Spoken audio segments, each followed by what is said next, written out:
వసుదేవసుతం దేవం కంసచానోరమర్దనం దేవకీ పరమానందం కృష్ణం వందే జగద్గురుం. ప్రియ హిందూ సోదరులారా, మాతృమూర్తులారా, మీ అందరికీ కూడా ఆ జగన్మాత యొక్క ఆశీస్సులు, శుభాభినందనలు అందజేస్తూ, నేను స్వామి దుర్గానందపురి. నా పరిచయం, నేను మీలాగా 10వ క్లాస్ చదువుతుంటప్పుడు ఒకసారి స్కూల్ నుంచి ఇంటికి వెళ్తున్నాను. ఒక అనాథ రోగి రోడ్డు పైన పడిపోయి ఉన్నాడు. అందరు ఏమంటున్నారు, ఆయన తాగి పడిపోయినాడు, ఎవరు రావాల్సిన అవసరం లేదు. ఆయన 3 రోజుల నుండి ఏమి అన్నం లభించక నిరుపేదకు చక్కెర వచ్చి పడిపోయాడు అనమాట. అప్పుడు నేను ఎక్కడి నుంచి వస్తున్నానంటే, ఎండాకాలంలో రామకృష్ణ మఠం బాల వికాస కేంద్రం వెళ్ళి పాఠాలు విని వస్తున్నాను. అంతకుముందు నేను ఒక విషయం చదివి ఉన్నాను. వివేకానందుల వారు అంటారు, ఈ దుఃఖపూరితమైన ఈ లోకంలో ఏ ఒక్కరి బాధ, దుఃఖం అనుమాత్రం తీర్చగలిగితే అది మాత్రమే జీవితం, మిగతాదంతా వట్టి వృధా ప్రయాస. అది చదివి ఉన్నా కాబట్టి నేను వారిని హాస్పిటల్ తీసుకెళ్ళి జాయిన్ చేయడం జరిగింది. ఈ చిన్న అబ్బాయి హాస్పిటల్ తీసుకొచ్చిండు అని చాలా మటుకు జాయిన్ చేసుకోలేదు. చాలా బాధపడ్డా. నేను పట్టు విడవకుండా జాయిన్ చేశాను. మా అమ్మ నాన్న యొక్క బట్టలు అవి తీసుకెళ్ళి అందరికీ వైద్యం అందుతుంది, ఇతను కూడా, ఈ బిచ్చగానికి కూడా వైద్యం అందాలా అని చెప్పి అతను శుభ్రం చేసి డాక్టర్లు వచ్చి ఈయనను కూడా చూడాలని నేను ఎంతో తాపత్రయపడేవాడిని. ఆయన నీట్గా ఉంచడం జరిగింది కాబట్టి డాక్టర్లు కూడా ఆయనను వచ్చి చూడడం జరిగింది. ఈ విధంగా నా ప్రస్తావన ప్రారంభమైంది. ఇంటర్మీడియట్ చదువుతున్నా, డిగ్రీ చదువుతున్నా, పీజీ చదువుతున్నా, ఎక్కడ చదువుతున్నా కానీ కూడా నా మనసు ఒక చోటు ఉండిపోయింది. ఎక్కడైనా రోడ్ల పైన, పబ్లిక్ గార్డెన్స్ పైన, రైల్వే స్టేషన్లు, బస్ స్టేషన్లు, ఎక్కడ కూడా ఎవరన్నా కుంటి వాళ్ళు, గుడ్డి వాళ్ళు, కాలు చేతులు పడిపోయిన వాళ్ళు ఎక్కడున్నా మా గురుదేవుడు సందేశం ఇచ్చాడు కదా, ఎక్కడ కూడా ఈ దేశంలో ఒక కుక్క కూడా ఆకలితో చావవద్దు. ఈ ఆర్యవర్తనం, ఈ సనాతన ధర్మం, ఈ భారత భూమి, అఖండ భూమి మనుషులకేనండి, గోవులకు లేదా స్థానం. ప్రతి జీవిలో భగవంతుడు ఉన్నాడు. కాబట్టి నేను ఎవరు గాయపడ్డా, కుక్క అయినా కానివ్వండి. మేడిపల్లిలో మా ఆశ్రమం ఉన్నది, ఉప్పల్ డిపో దగ్గర. దయచేసి ఒక శ్రద్ధగా ఒక మాట వినండి. మీకు ఎక్కడైనా సరే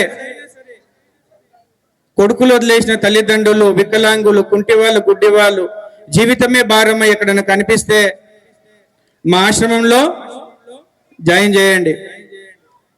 భారతీ మెమోరియల్ ఫౌండేషన్ మేడిపల్లిలో ఉంటుంది. తర్వాత ఉత్సవ సమితి వాళ్ళు చివరిలో మా ఫోన్ నెంబర్ చెప్తారు.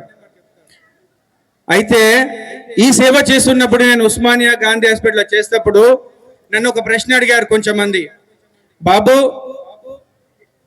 నువ్వు క్యాథలిక్ క్రిస్టియన్వా, బాప్టిజమా అనేది, నువ్వు ఏ మతానికి, ఉపమతానికి చెందినవాడివి అంటే నేను హిందువుని అని చెప్పినాను.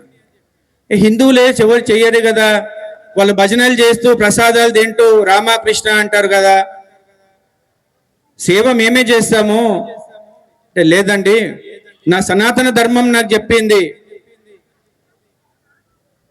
లోకా సమస్త సుఖినో భవంతు, సర్వే జన సుఖినో భవంతు అని చెప్పింది ఎవరు? సనాతన ధర్మం చెప్పింది. సన్యాసినై కూడా నా ప్రథమ కర్తవ్యం ఏంటి? సేవ, సేవ, సేవ. వివేకానందుల వారు ఒక విషయం చెప్తారు మనకు, ఈ దేశమంతా కూడా మిట్ట వేదాంతంకే పరిమితమైందిరా, మనకు ఆచరణాత్మకమైన వేదాంతం కావాలా. ఏం కావాలా? ఏదైతే మనం మాట్లాడతామో అది ఆచరించబడాలా. చిలుక పలుకులు మాదిరి కొల్లేటి తావు ఈ చివరి నుంచి ఆ చివరి వరకు మనము పెద్ద పెద్ద విషయాలు మాట్లాడుతుంటాము, మన కాలు మాత్రము ఒక అడుగు కూడా ముందుకు కదలదు. దీన్ని ఏమంటారు? మిట్ట వేదాంతం. కాబట్టి ఈ మిట్ట వేదాంతం వలన మన మన సనాతన ధర్మం అంతా కూడా భ్రష్టుపడుతున్నది. మీరు గమనించండి, 1000 సంవత్సరాల నుండి ఎవరైతే భారతదేశం పైన దాడి చేయాలనుకున్నారో వాళ్ళందరికీ కూడా మనం తల వంచినాం. మొఘలులు, తురుష్కులు, బహుమని సుల్తానులు, నిజాములు, ప్రతి ఒక్కరికి మనము తల వంచినాం. ఎవరైతే మనల్ని రాజ్యం చేయాలనుకుంటున్నారో ప్రతి ఒక్కళ్ళకు మనం రాజ్యం అప్పగించినాం. ఎందుకు అంటే మన పౌరుషం చచ్చుబడిపోయింది. మనం కేవలం ప్రబల్భాలకే పరిమితమైనం. వివేకానంద వాళ్ళు అంటారు, స్వామీజీ ఏమంటారంటే, నా యొక్క ఆశయం, నా యొక్క కళ అంతా కూడా భారతీయ యువత పైన నిలబడి ఉంది. సనాతన ధర్మాన్ని ఎవరైతే ఆచరిస్తున్నారో ఆ హిందూ యువకుల పైన ఆధారపడింది. అతి ప్రాచీనమైనది సనాతన ధర్మం. శ్రీశైలంలో ధ్వజస్తంభం యొక్క వయసే 3000 సంవత్సరాలు ఉందండి. ఆ 3000 సంవత్సరాల కింద భూమిపైన ఇంకా వేరే ఏ మతం లేదు. మీకు తెలుసోదేదో, రాముడి కంటే, కృష్ణుడి కంటే పురాతనమైనది సనాతన ధర్మం. 5000 సంవత్సరాల కింద జరిగింది భగవద్గీత బోధన. 10,000 సంవత్సరాలకు, 1,00,000 సంవత్సరాల కింద నుంచి మొదటి నుంచే ఈ ఆర్యావర్తనంలో సనాతన ధర్మం ఉన్నది. మనది ఎట్లాంటి ధర్మం అండి? ఆ పచ్చడి తోరణాలు, గడపకు పసుపు, నిత్య కళ్యాణం, పచ్చ తోరణము, ఈ కళా కాంతి, ఇది ఇట్లనే నిలిచి ఉండాలంటే స్వామీజీ ఒక విషయాన్ని చెప్తారు. మన దేశంలో బేరీలు, బాకాలు, డమరుకోలు తయారు చేస్తలేరా? ఈ ఆడంగి రేకుల సంగీతం విని విని విని, శావరమైన సంగీతం విని మనం ఆడంగిల్లాగా తయారైనాం. మనం 1000 ఏళ్ళ ఈ పరాభవం నుంచి మనం ఏం గుణపాఠం నేర్చుకున్నామంటే ఒక మాటలో మీరు చెప్పగలుగుతాను. భారతదేశం పైన ప్రతి ఒక్కడు దాడి చేస్తున్నాడు, వచ్చిండు. వాళ్ళు ఎవరు సైన్యాన్ని తీసుకురాలేదండి. మీరు గమనించండి. తురుష్కులు వచ్చిర్రు, మొఘలాయలు వచ్చిర్రు, నిజాంలు వచ్చిర్రు, బహుమని సుల్తాన్లు వచ్చిండ్రు.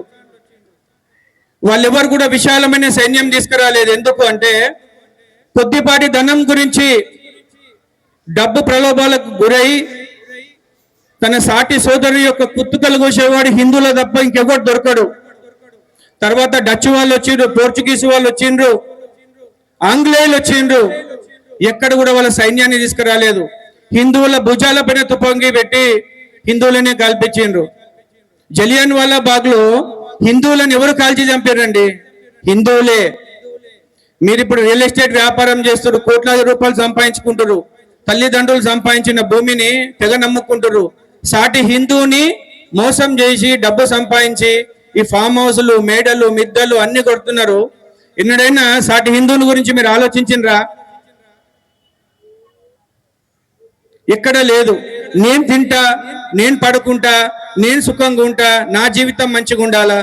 అరే, నువ్వు బతకడానికి 3 పూట్ల తిండి అయితే సరిపోతుంది, 10 తరాలకు సంపాదించబోతున్నావు.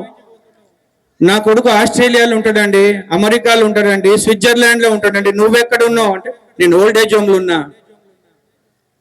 మమ్మల్ని చస్తే కూడా శవం కుళ్ళిపోతుంది, వాళ్ళు వచ్చే వరకు 3 రోజులు అవుతుంది. ఈ చేవలేని, ఈ సిగ్గుమాలిన జీవితం గడుపుతూ గడుపుతూ గడుపుతూ హిందువులు ఎన్నేళ్ళు బతికి బట్ట కడతాం. మీరు గమనించండి ముఖ్యమైన విషయాలు. నేను ఇక్కడ మీకు సుభాషితాలు చెప్పడానికి రాలేదు. మనలో ఉన్న ఈ ఛాందస భావాన్ని ఇదంతా కూడా ఎగరగొట్టడానికి వచ్చినాను. మీరు వినండి. 1000 ఏళ్ల నుంచి మనం ఏం చేస్తున్నాం? నన్ను తాకవద్దు, నన్ను ముట్టవద్దు, నేను మైలపడిపోతా. ఈ విధమైన భావజాలంతో కోట్ల మంది హిందువులు అన్యమతస్థులైనరు. ఏమి ఒక్క ముద్ద తిండి లేకుండా, గతి లేకుండా వాళ్ళు అన్యమతస్థులైనరా? చెన్నై పట్టణంలో స్వామీజీ అంటున్నారు, ఒక వ్యక్తి వెళ్తున్నాడు, వివేకానందుల వారు. ఒక దళిత బిడ్డ చూస్తున్నాడు ఆకలితో, వాడు అన్నం తింటుంటే, నీ దృష్టి దోషం చదివి అన్నం అపవిత్రమైందిరా అని వాడు పడేస్తుండు. ఇట్లాంటి భావజాలం మనకు ఉన్నది. ఎన్నడన్నా మనం అంటామా? నేను మరొకసారి చెప్తున్నా, భారతదేశము వికాసం చెందాలి అంటే గుర్తుంచుకోండి, మీరు దళిత వాడల నుండి, ఎక్కడి నుంచి? దళిత వాడల నుంచి, గిరిజన బిడ్డల దగ్గర నుంచి, సోదర మనం అందరం ఒకటే రండి, చతుస్సముద్రం విశాలమైన బాహువులు చాచి మనమందరం ఒకటే, సోదరులారా రండి. ఈ విధమైన మీరు పిలుపు లేకుంటే పట్టుమని 5% లేరు, మీరు ఊపేసే ఎగిరిపోతారు. మీరు ఏం చేయగలుగుతారు? చేవచచ్చిన ఆలోచనలు. వివేకానందుల వారు అంటారు, భగవద్గీత ఎక్కడ బోధించబడింది తెలుసా? మనకెవరికైనా 700 శ్లోకాలతో కూడిన భగవద్గీతలో 7 శ్లోకాలు మనకు తెలుసా? వాళ్ళు 5 ఏళ్ల పిల్లలు, 6 ఏళ్ల పిల్లలు కూడా రోజుకి 5 సార్లు ప్రార్థనలు చేస్తారు.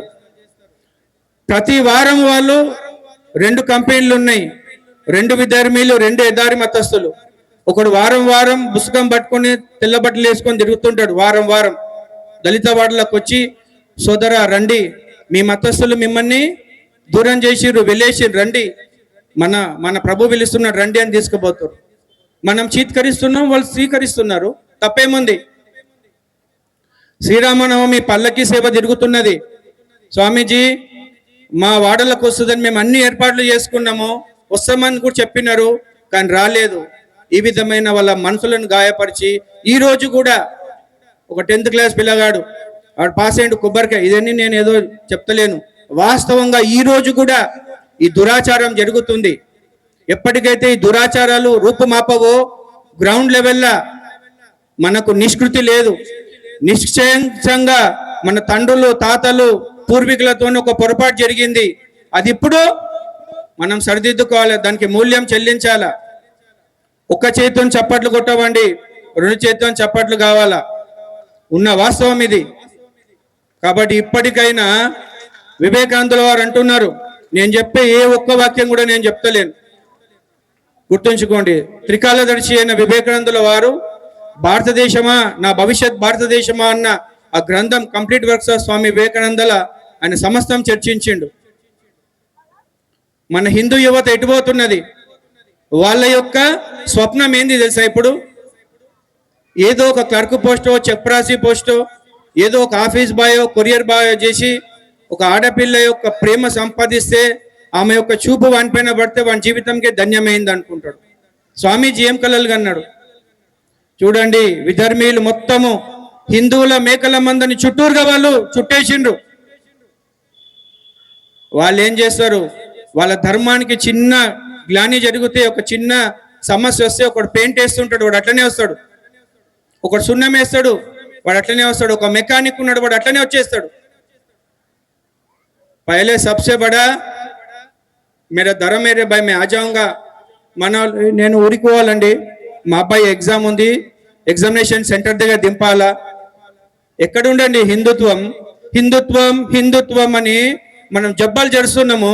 కిలోమీటర్ల వరకు మొన్న వైకుంఠ ఏకాదశి రోజు లైన్ ఉన్నది, క్యూ. శ్రీమన్నారాయణను దర్శించడానికి కిలోమీటర్ల దూరం ఉన్నది. అదే దేవాలయం పైన దాడి జరిగితే, దేవతా విగ్రహాలను ధ్వంసం చేస్తే, ఆ 50,000 మంది 40,000 మంది భక్తులలో చుట్టుపక్కల కాలనీలో ఒక్కడంటే ఒక్కడు కలపడు.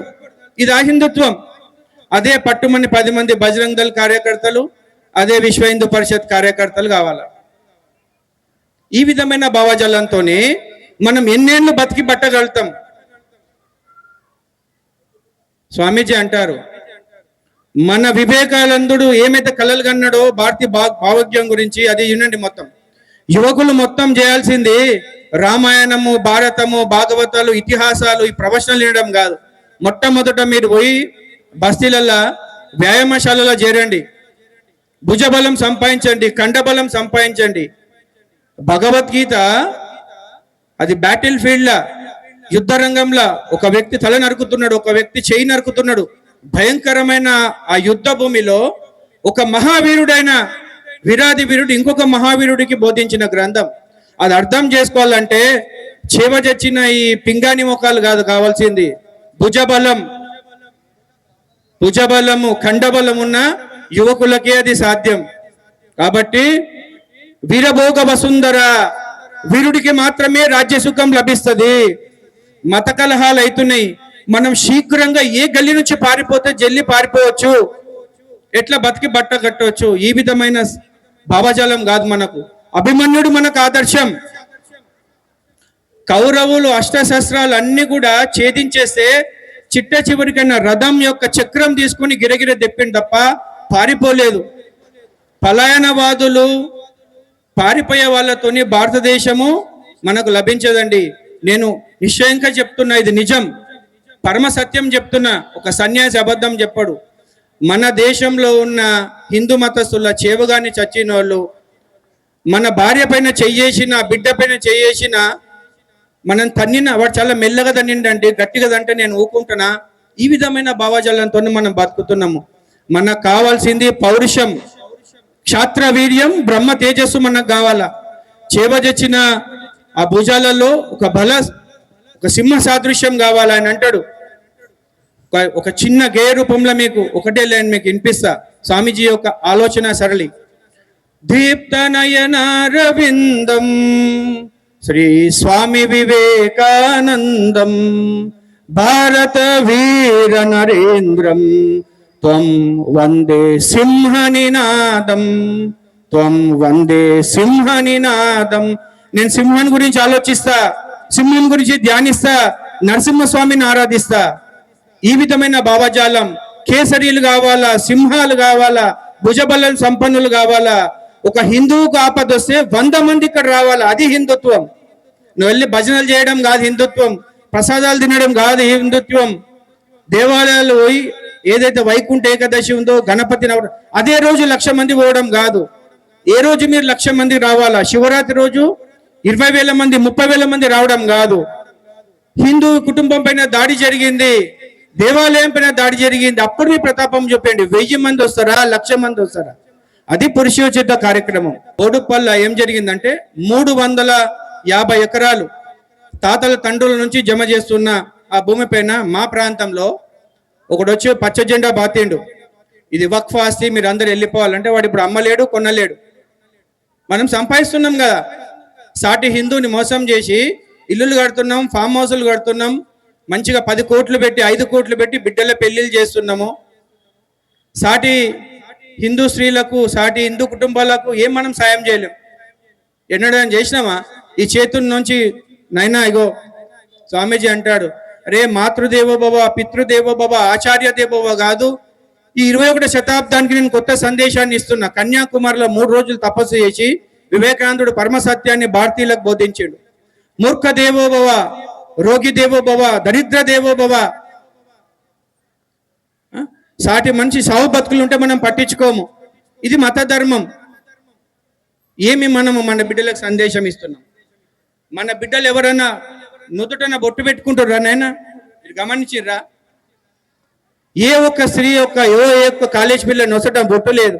విధవరాల్లాగా ఒకప్పుడు మన స్త్రీలు మొగుడు చచ్చిపోతే బాధపడేవాళ్ళు. అయ్యో నేను సుహాసినత్వంకి దూరమైన, పూలు పెట్టుకోలేదు, బొట్టు పెట్టుకోలేదని. ఇప్పుడు వీళ్ళే విధవల్లాగా తయారు చేస్తారు. ఒక్క తండ్రి చెప్తుండా, ఒక తల్లి చెప్తుండ్రా?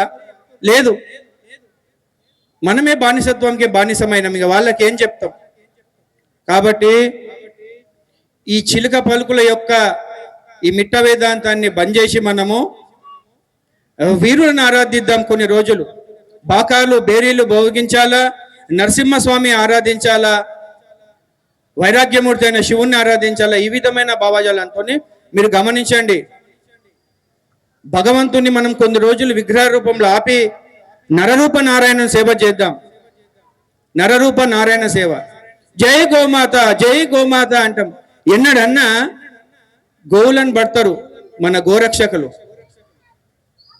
వాడు పాత బస్తీలో ఒక కార్పొరేటర్ నియమింపబడ్డాడు కేవలం దీనికే. ఒక 50 మందో 100 మంది కూడా లేరు మన హిందూ కార్యకర్తలు, గోరక్షకులు. వాళ్ళని అక్రమ కేసులు అరెస్ట్ చేసినప్పుడు, పోలీస్ స్టేషన్లో పెట్టినప్పుడు ఈ గోరక్షకులు ఎవరైతే బాధలు పడుతున్నారో వాళ్ళకు కూడా కుటుంబం ఉంది, వాళ్ళకు ఎన్నో ఉన్నాయి. కానీ ఎవ్వరు కూడా వాళ్ళు ముందడుగు వేస్తూనే ఉన్నారు ముందుకి. ఒక్కడు ఉండడండి ఆ గోరక్షకుని విడిపించడానికి. మన సంఖ్యాబలం చూపించినాం ఎప్పుడన్నా? మీరు ఎవరైనా సరే స్వామి దుర్గానందపురి అని గోరక్షకులు అడగండి, విశ్వ హిందూ పరిషత్ కార్యకర్తలను అడగండి, హిందూ వాహిని కార్యకర్తలు అడగండి. గోరక్షకులకు ప్రమాదం వచ్చిందన్నప్పుడు ఏం చేశాడు దుర్గానందపురి అని. ఏదైతే నేను ఆచరిస్తానో అది మాత్రమే చెప్తున్నా. నా జీవితాన్ని అంగుళంగా పరిచేసిన ఈ జీవితాల గురించి. ఉదయం ఎప్పుడు జరుగుతుందో, రాత్రి ఎప్పుడు జరుగుతుందో తెలియదు. కుష్టి వ్యాధిగ్రస్తులకు, కుంటి వాళ్లకు, గుడ్డి వాళ్లకు మీ తండ్రి మల్లమూత్రాలు ఎప్పుడన్నా మీరు శుభ్రం చేసిండ్రా? ఎన్నడన్నా? రోగగ్రస్తురాలైన మీ అన్నకు, మీ చెల్లెకు, మీ తమ్ముడికి ఎన్నడన్నా మీ సేవ చేసిండ్రా? మనమంతా కూడా మాటలకే పరిమితమైనం. మీరేమైనా సరే వాస్తవమైన జవసత్వాలున్న వాస్తవంలోకి రండి. వాస్తవం కఠినంగా ఉంది. మళ్ళొకసారి చెప్తున్నా, మనమందరము ముష్కర మూకులతోనే చుట్టూ ఎట్టి ఉన్నాం. మనం కాశ్మీర్ నుంచి పారిపోయి వచ్చినాం, ఆఫ్ఘనిస్తాన్ నుంచి పారిపోయినాం, బంగ్లాదేశ్ నుంచి పారిపోయినాం, కేరళ నుంచి పారిపోయినాం, తమిళనాడు నుంచి పారిపోయినాం. ఇంకా పారిపోతా ఉంటే ఎక్కడ పారిపోతారు? ఇక్కడ ఎందుకండి? ఇంజన్ బౌలి, దూద్ బౌలి, టపాచపుత్ర, భవానీనగర్, రెయిన్ బజార్ ఏరి మన హిందువులు. ఒకప్పుడు 70-30% ఉండే, ఇప్పుడు 90% ఉన్నారు. వాళ్ళు 10% ఉన్నారు. మీరు ఒకటి గుర్తుంచుకోండి, మనం పారిపోతే ఏ ప్రశ్నకు సమాధానం కాదు. 100 కుటుంబాలు ఉన్న దగ్గర మనం 1000 కుటుంబాలను తిరిగి ఎట్లా తీసుకురావాలా అని మనం ప్రయత్నం చేద్దాం. 100 కుటుంబాలు దళిత కుటుంబాలు వెళ్ళినాయి, మళ్ళీ వాళ్ళని ఎట్లా తీసుకురావాలా అని ఏ పోని అనుకుంటే నువ్వు నీ కుటుంబం తప్ప ఇంకెవ్వరు మిగిలరు. కాబట్టి సంఘటన యొక్క శక్తి, ఐకమత్యం యొక్క శక్తి, హిందువుల ఐక్యత గురించి మీరు ఏం చేయగలుగుతారా? బ్యాటిల్ ఫీల్డ్ దిగి పనిచేయండి. ఒక సన్యాసి పనిచేస్తుండయా, సర్వసంగ పరిత్యాగి, ముక్కు మూసుకొని జపం ధ్యానం చేసుకునే వాళ్ళు వదిలేసి బైన్సాల గాయపడ్డ ప్రతి ఒక్క ఇంటికి వెళ్ళినా, కాల్చివేయబడ్డ ముస్లిం చేత కాల్చివేయబడ్డ ప్రతి ఒక్క ఇంటికి వెళ్ళినా, తృణమో పరమో నా భుజానికి భుజం ఆనించి నేను తిరిగిన. నాకు ఆ అర్హత ఉన్నది. మీ ఎదుట మాట్లాడి మీకు కర్రతోని ముళ్ళుతోని కూర్చున్నట్టు కూర్చి మీకు చెప్పే అర్హత ఒక సర్వసంగ పరిత్యాగి, ఒక గురువుగా నాకు ఉన్నది. కాబట్టి నేను చెప్తా, అది నా బాధ్యత. కోట్లాది రూపాయలు ధనం సంపాదిస్తున్నారు. సింగరేణి కాలనీస్లో 8 ఏళ్ల అమ్మాయిని రేప్ చేసి చంపేస్తే ఏ ఒక్క హిందూ రాలేదు. మళ్ళీ అక్కడ కూడా దుర్గానందపురి ఉన్నాడు. అక్కడ అడగండి సింగరేణి కాలనీస్లో. ఒక్క మాట సోదరులరా, ఎక్కడెక్కడ హిందువుల పైన దాడి జరిగిందో అక్కడక్కడ స్వామి ఉన్నాడు. గుర్తుంచుకోండి. మరి మీరెక్కడ ఉన్నారు? పొద్దునుంచి రాత్రి వరకు ఎప్పుడు కూడా కర్మయోగంలో నేను పని చేస్తా, ఇన్ని పనులు చేసుకుంటా, నాకు తీరిక చేసుకుంటా. ఎప్పుడు కూడా మనం టీవీ చూసుకుంటా, సీరియల్ చూసుకుంటా, వృధా కలెక్షన్ చేసే వాళ్ళకి ఒక సమస్య వస్తే 10 మంది వెళ్ళి మీరు కనీసం సానుభూతి చూపించలేరా? 10 మంది వచ్చి నించోలేరా? సోదరులారా, మేము ఉన్నాం.